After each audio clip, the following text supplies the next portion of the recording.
Hi everyone, this is John Adams for the website Graphics Blog.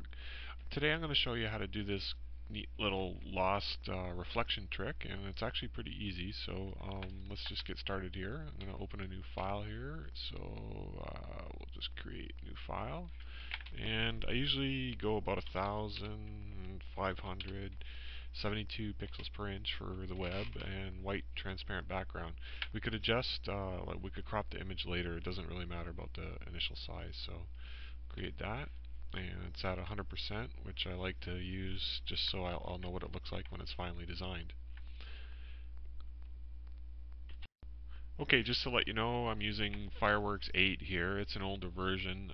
It's when Macromedia owned the company. Adobe owns it now, and I believe it's called Fireworks CS4. You could download a free trial at adobe.com.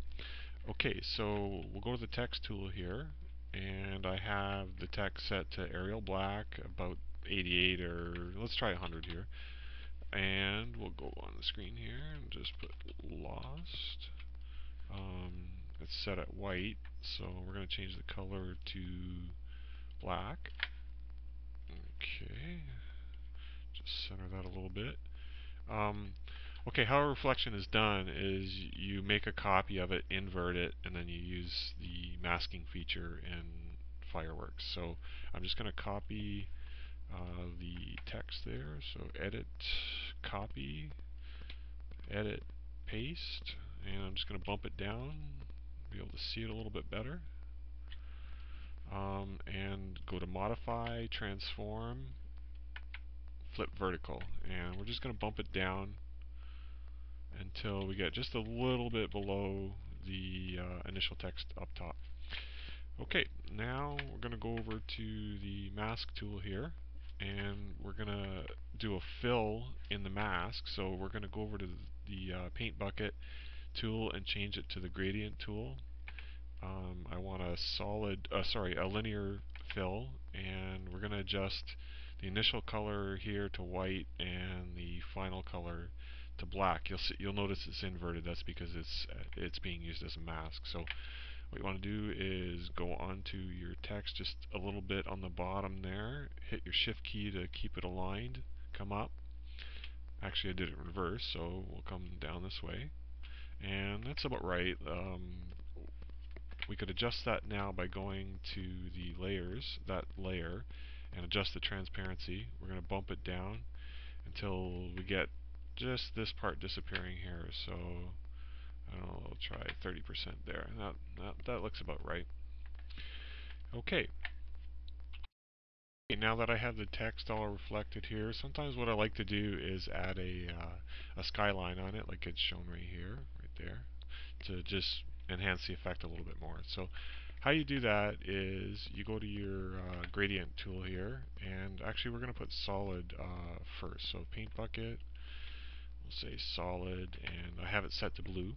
I'm going to take the rectangle tool and create a rectangle just a little bit above the bottom of the text. And it doesn't really matter about the size because, as I said, we're going to crop it. So we'll do that, and what I'm going to do is change that now. Actually, no, sorry, we're going to select it first, and we're going to change that to gradient waves and adjust the waves just up a little bit just to create a little bit better effect.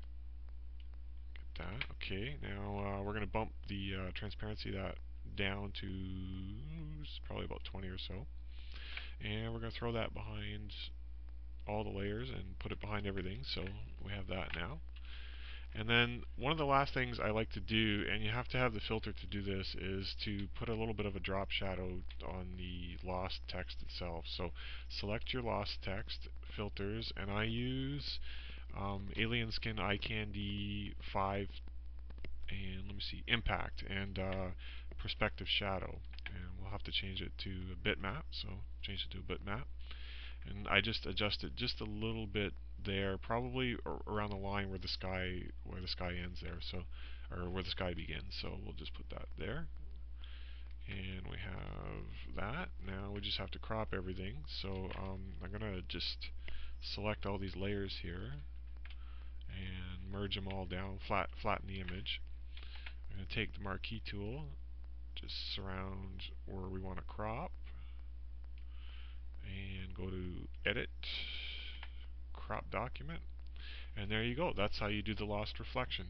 If you'd like more graphics website tips, just go to my blog, which should be on the link on the side there. Thank you very much.